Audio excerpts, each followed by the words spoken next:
Hello, it's Brendan O'Carey. I am actually starting something new.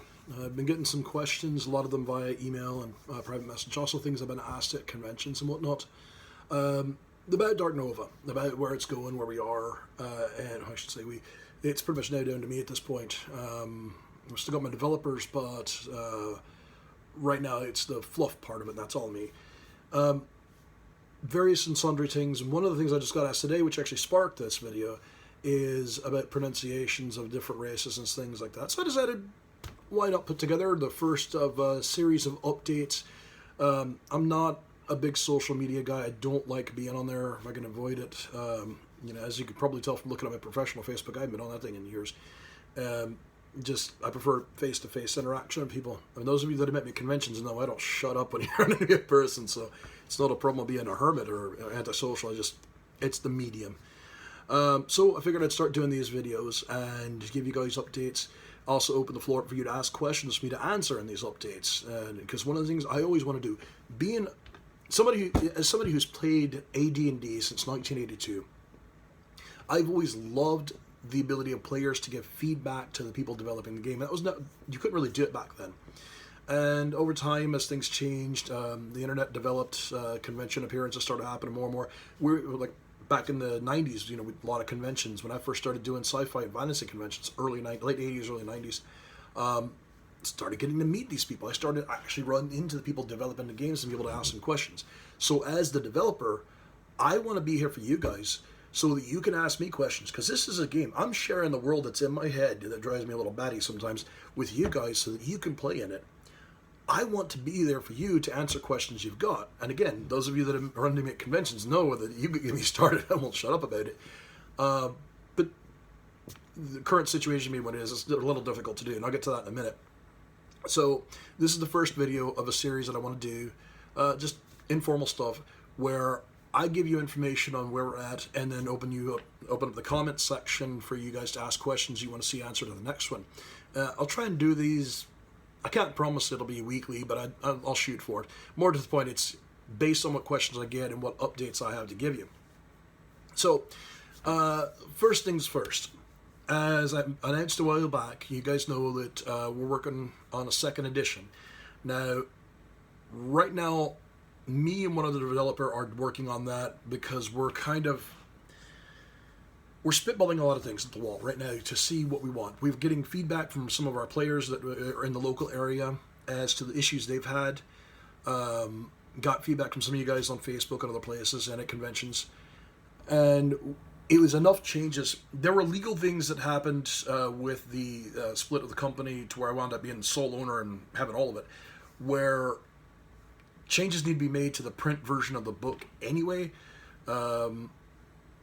If I got to do just one change, it's just as it costs the same to do one change as it does to do 100.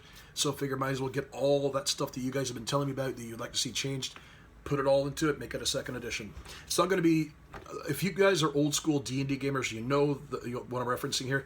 This will be more like the difference between first and second rather than second and third. It's not going to be completely compatible. It's going to be very, very similar, first and second edition, or second edition and third edition Shadowrun for those of you who played that. You can still use the old books and whatnot, just need to have the errata sheet so you know how to adjust a few things. Big changes on that. One of the verses, I've always wanted humans to be a linchpin species, for a variety of reasons, not the least of which being they are constantly evolving technologically, more so than any other race except the Teague. And that dynamism, that diversity that they have within their culture, their civilizations, is what drives that. But also, Terran humans, Narati and Koreans not so much, but Terrans do something that is very unique. They build communities. They don't care what your species is. You're welcome to join in. I mean, you've got the problem children now every now and then, but the bulk of Terran humanity as a whole is very inclusive. They don't care whether you've got scales, feathers, or skin. They care about what kind of person you are, and they will build communities and bridge gaps and create a diverse structure that crosses all boundaries, and that makes them a linchpin species. Whereas the Duroth would stay over here, the Naradi would stay over here, the Dunbar and Trade Federation got together mostly because they had to. They don't like dealing with other people except in the distance and trade. Whereas all these other species would have been left to their own devices and really wouldn't interact much except for maybe very limited trade. Humans will kick in the door and say, hey, how you doing? Here's a beer. Want to sit down and have some fun? I got something I want to show you. It's just the way they do things. Not always for the best. Sometimes it does wind up running afoul, and that's, how you run into problems like the Cathari War was caused by something like that. So humans are going to get some changes. Most of it's going to be RP-based stuff, but there are going to be some stat changes. We haven't hammered out the exact numbers yet, but it's going to be slight. But they're going to get boosts to willpower and savvy to reflect their stubborn nature and also to reflect their propensity to be communal and basically able to blend in and interact with other species pretty well. There will be some other things that might go into that, but that's pretty much it. Teak and Sarza are going to have changes in the spelling of their names. I've never really liked them. Teak, I always wanted to have spelled T-I-K with the... It's not an umlaut, I forget exactly what it is, but it's the straight line over the I, just because they like to simplify things like that. And Sarza is going to be... It's just a simple change. It's going to S-A-R-S-A as opposed to C-A, because I realized when I was developing their language, they don't have any Z phonetics, so there's no reason why they would have it in their language. Sarsa is how they pronounce it. Biggest thing that's going to happen, and this is the whole reason why it's going to be a second edition instead of just a few tweaks, is that hands down, the single most common feedback I've ever gotten, or any of my developers have ever gotten, is the difficulty with making characters. Now, it takes us, and we developed the game, about half an hour to make a character. It shouldn't take that long. I mean, you should be able to jump right into it within 5-10 minutes, but because it is a skill-centric game and a skill-heavy game, it's difficult to do. So what we're doing is we're streamlining the skills, and that's the part that's going to require some compatibility tweaks. Painting miniatures, so I got a panel of my hands, I apologize. There is 3 different thoughts on how we're going to do that, and I'm not going to really get into those here because I want to settle on what we're actually going to do before I announce it. And all 3 of those are going to be compatible enough to where it's easy to translate over. You can take existing characters and just tweak them a bit, and boom, there you go. But they're going to be different enough that it's going to require new mechanics, at least to some extent. And when it's all said and done, you should be able to take the character sheets and get your character done. We're shooting for novice players to be able to do it in 20 minutes, experienced players to do it in 10. Now, part of that is also going to be the main book, the second edition, is going to have character sheets. Those of you that have played older school Shadowrun, remember this. Their character sheets were archetypes. And you can take that archetype right out of the book and use it. That's what we're going to do. Steal from the greats. I mean, everybody does that. But it's a concept I've always liked, because when I first started playing Shadowrun, that was what I did. That was how I was able to jump into the game. I didn't have to worry about the character creation so much, and I was able to look at the world that I was now in. I took the archetype, tweak it a bit, change a few things here, boom, I'm out the door. That's how we're going to do the characters. Instead of the archetype descriptions you see now, you're going to get the description as well, but then there's actually going to be a pre-gen archetype, an example archetype in there that you could plug and play right into a game, and so you can use it like a pre-gen from the book. And we're going to be changing skill packages as well, so that they're already integrated into the characters. And for people that want to make their own character, the character sheets in the back are already going. Each one's going to be based on the archetypes. They're already going to have the skills that those archetypes start with already on the sheet, and that's going to simplify that quite a bit. It's done. Now, a lot of people have also asked why the skills in the character sheet are not laid out in alphabetical order. That's because they're divided up by skills schools, and some archetypes and some races get bonuses to certain schools and not others. So that, I don't know. We're still hammering out the details on how to get that little hiccup straightened out. It was a good idea at the time to us, but when we looked at it in actual practice, it has been a bit of an issue for some players. So we'll figure that out as we go along. Obviously, correcting a lot of the issues that people have pointed out. Psionics is not broken, but it does need to be poked and prodded a bit, because I had a report of a group where, and I'm not entirely sure how they did this, considering probability alone should not have allowed for it, but they swear it was a legit rolls. The whole bloody group wound up psionic, 3 masters, and the rest were standard psionics, and that shouldn't happen. Master Scions should be they should be your Darth Vader and your Luke Skywalker. They should be incredibly rare and very, very scary people to deal with. So I'm probably going to have to figure out how to tweak that, so that's not as common of a hiccup that pops up. Ship construction, there were also some, it's not so much there were problems with it, but I didn't word things quite right. When I was talking about external nacelles and internal nacelles, internal means it's in the ship. External means it's built towards the outside of the ship. So when you have, you see the ships with like the bumps on the outside, that's an external nacelle, not necessarily sticking out in an outrigger. But I didn't word it right, and so it caused some issues with people getting confused. They couldn't do, the math didn't match up, and they couldn't fit the engine into a ship. So we're going to tweak that a bit and clean it up a little bit, make it easier for ship construction and less confusing, word it better. Weapon systems also going to get some tweaks. I gotta admit, I went a little nuts, and I was giving civilian ships military, like high-end military-grade weapons out of the gate, which they shouldn't have. That should be something the player should work towards. You know, you start off with that just off-the-shelf PPC. You should be able to fight to, you know, go on the black market and get that illegal APPC that's a hell of a lot more powerful, but came out of the, you know, Aussie military or something like that. That is something that is my fault because I was... Well, to be honest, I was writing that part of the book when I was working 12-hour shifts 6 days a week over in Iraq. So it's, I was a little distracted. Squoosh. We were getting attacked a lot at that time. I did a lot of pitch outs. I was on shift for 24 hours more than once. So anyway, that's all getting cleaned up in the second edition. Expansions. War is coming out. It's under development. I've posted some of the artwork from it and whatnot. However, I don't want to put it out until second edition comes out because it's going to already have the changes put into it. Another reason why I don't want to put it out until second edition comes out is because I'm charting all the changes we make for second edition. And War is going to have an errata section in the back. Now, the reason why I'm doing that is because this is a for-profit company. I'm not going to lie. We do make money off it. We're, you know, not much, but we do make some. I'm a player. I know what it's like whenever, you know, you suddenly see the edition you have is useless and not being supported. You throw it at the door. And you have to go buy another $50 book or $60 book these days. What I'm seeing in like D&D 5th edition, it's expensive as hell.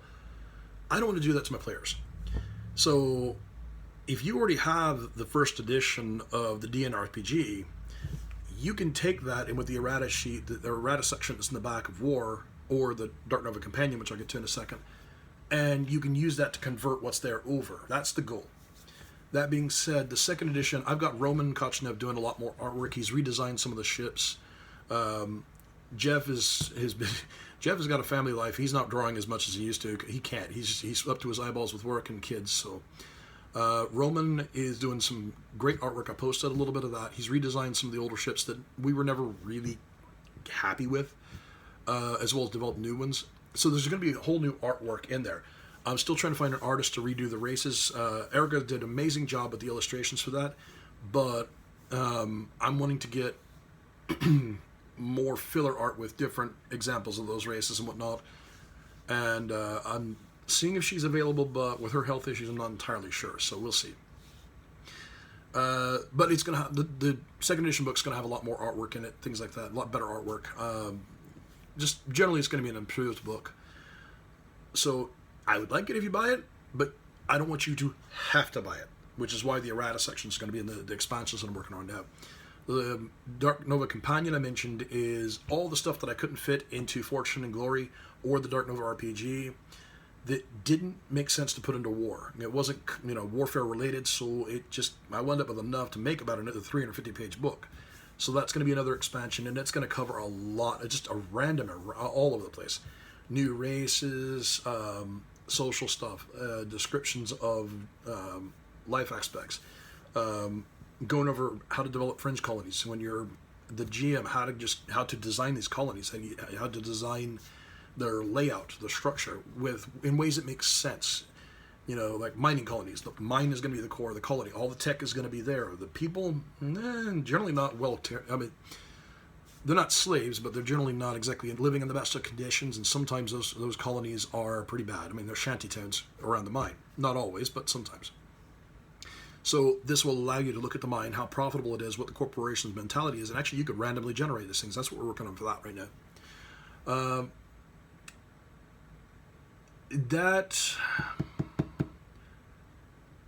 I'm shooting to have the second edition done by 2021, by next year. I don't know if I can, because right now my first focus is the novels, and I'll get to that in a minute, because that is something that all this was started because of the novels. I need to get back to those, because I haven't put a book out in years. That needs to happen. Aside from the fact that I owe it to one of the Kickstarter backers, I actually need to get the novels out so that I have diversity in product. And also, that's my personal bailiwick. That's where I'm focused. That's my job. That's my love, is writing novels. Don't get me wrong, I love the game, but this all started with the books. So getting back to what sparked this whole video in the first place. Pronunciations. All right. The question was asked about the Arga. Now, everyone else pronounces it Arga. To the Arga, they pronounce it Argif. Argif is the Gaelic way, it's the way you pronounce the actual Gaelic word of it. An Argif, the reborn. It's a Scots Gaelic word, a Gaelic word, but the Oregon dialect of Gaelic is a hybridization between Gaelic and Gaeilge, which is Irish. Predominantly Gaeilge, because Gaeilge is more modernized and it has a better grammar structure and spelling and whatnot. And it's an evolving language. I mean, it's changed just since I learned it when I was a kid. It's advanced and grown because it's still the national language of Ireland. It's still taught in schools. People still use it in commerce. They still use it. I mean, the Parliament in Ireland, the Taoiseach for a while, that's all he spoke was Irish. So, which drove some of them nuts. I loved watching those arguments. So you can't look at it from a modern perspective of looking at like Google Translate. That's going to bugger it all up. They take the words that work best from either language. An Argif worked better than the Irish equivalent of it because it really didn't fit, and that was a word that it was easy to pronounce and it clicked. So, if you're an Argif, you're going to pronounce it Argif. If you're anyone else, you're going to pronounce it Arga because it's easier and it's the anglicized version of it. Now, within the Argan culture, you've also got the different castes and the positions that a lot of people have trouble pronouncing. Like Lochra plural is the warrior caste, and it's I've heard some pretty bad pronunciations of it.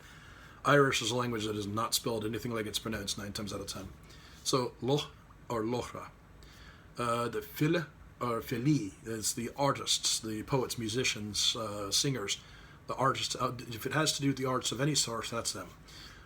Dri or Jiha, those are what druids is what people call them. I hate that term though because it's actually nowhere near accurate. Most people think of like New Age mystics when they think of it, not them. Their position among the people is actually closer to that of a rabbi.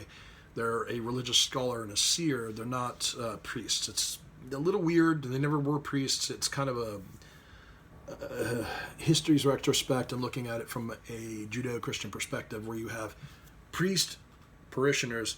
That was never the way it was for my ancestors. It's more like people, Jiha. They served the people, but they also had a very specific purpose. But predominantly it was more handling the esoteric realms and mysticism. The Jiha are generally scions, so not much has changed. It's still doing that. With humans, you have Terran, pretty straightforward, that's obvious, Terran. Korean is almost like saying Korean, but you stretch that first part out. Korean. Narati, again, is pretty simple. The Groudon is a squirrely one because they're actually pronouncing their name, it's almost impossible for humans to pronounce. The Groudon, they pronounce their name. Yeah, try doing that, without having laryngitis. Humans just call them Groudon because it fit and they look lupine even though they're feline. It's physiological quirks. So the way they pronounce it and the way that everyone else pronounces it are two very different things because nobody's going to spit on their neighbors trying to pronounce it the way that they do it natively. So they just call them Groudon. Cathari, pretty simple. Kieran, Linkrothi, Sarsa, Teak. Again, I'm changing the names of the Sarsa to the S and the Teak to the I thing because reasons. Why not? Getting to the Fortune and Glory races, you got the Duroth.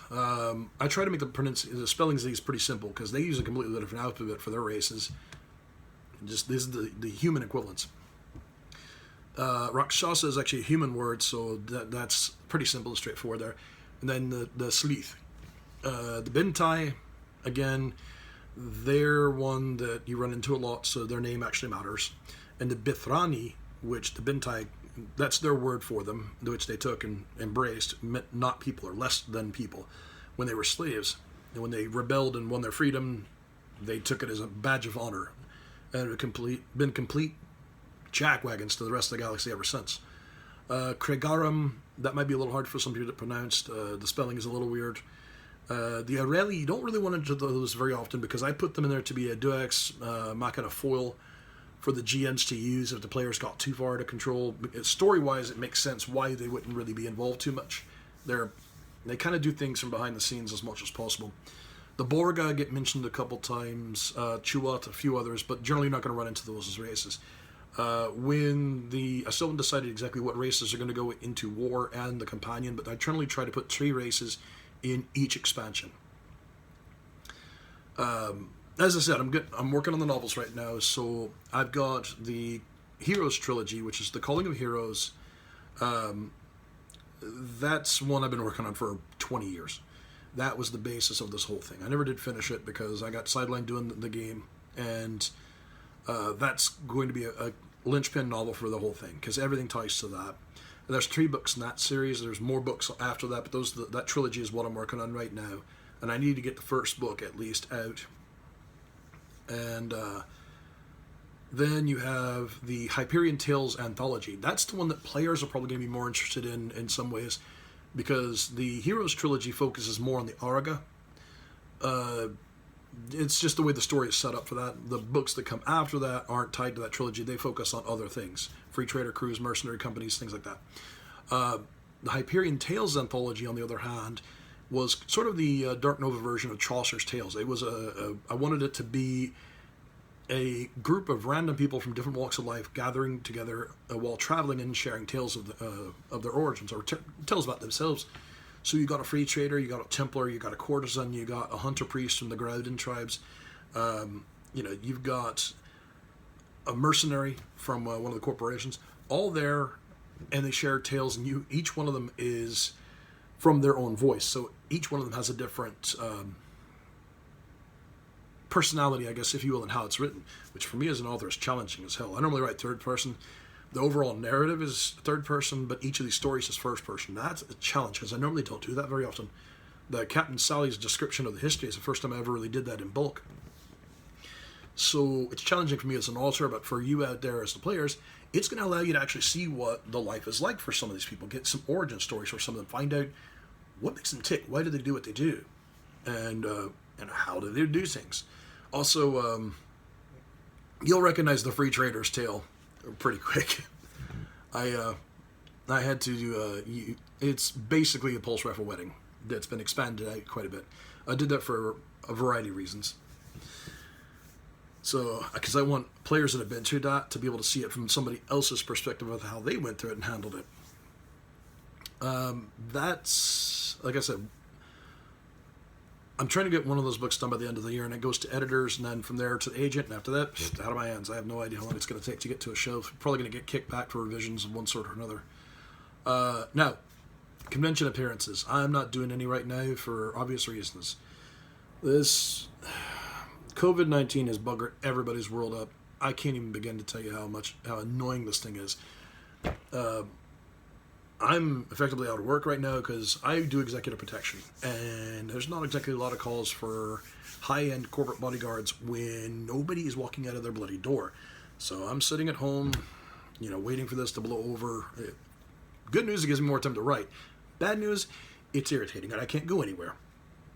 So probably not going to be doing any convention appearances until 2021, until next year. Also, I made up myself a promise that as much as I love doing conventions, because I love meeting and talking to all of you, I'm not doing any more appearances until I have another product to put on the table, be it a novel or a game expansion or second edition of the game, because it's always bothered me that I get out there and it's the same stuff for the past couple of years running. I don't like that. Now, there are very solid, valid, and pretty damn brutal reasons why that's the way it's been. Not to get too personal, but I went from happily married and, working on the stuff to suddenly a single father of 3 almost overnight.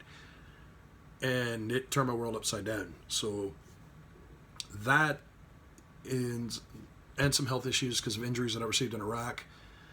it's been a rough road for the past, hell, almost 10 years now, off and on, past 5 especially. So I haven't gotten anything done, but I was still going to conventions. I was still going out there and meeting new people. And I love doing that. I love doing panels, but I'm not going to do another convention until I've got something else to put out there to show, hey, this is getting done. There is progress. Things are happening. And that's just a personal thing for me. I don't like doing that. I don't like being at conventions unless I've got something new to present. And so, yeah, you're probably looking at, I'd say, best guess provided this blows over, which, I mean, SARS was far deadlier than this thing, and I didn't see half this chaos and panic, so hopefully it'll die down once people get their drama queen on, mellow out. Anyway, hopefully this is all blown over by December, and in which case my first convention appearance will probably be Alcon. Cross my fingers and hope. And then after that, we'll see what comes up, because it's going to be based on who's going to want to bring me on board. And, you know, you guys talk to your local conventions. The more of you that ask them to bring me on board as a guest, the more likely it is they're going to bring me on. I don't have a lot to my name. I've got 2 books published, and that's it. So that's not exactly, when you're competing with people from Wizards of the Coast and whatnot, not exactly on paper something they're going to want to take a risk on. But those of you that have seen me in panels and know how I run panels and how I love doing that, and I get a lot of feedback and get a lot of crowds in there, that is attractive to a convention because they like having that. So by all means, talk to your conventions out there about next year appearances. Let me know what you can hear. And, you know, I'll get you guys my contact data. There we go. Oops. I'll get you guys my contact data for public contact here pretty shortly on the next, probably next video or 2. I'm going to be putting together a P.O. box for specifically for this, specifically for Dark Nova correspondence, you know, non-administrative correspondence. So that's going to be coming out here pretty shortly for you guys. Anyway, that's about all I got for right now. So like I said, any questions you've got, you want to see answered in the next video, toss them in the comments section down below, and we'll see how this little series goes. Hopefully it takes off, because I'd like to answer your questions, and if I can't get out there and meet you in person, this is the next best thing. So till then, this is Brendan, signing off.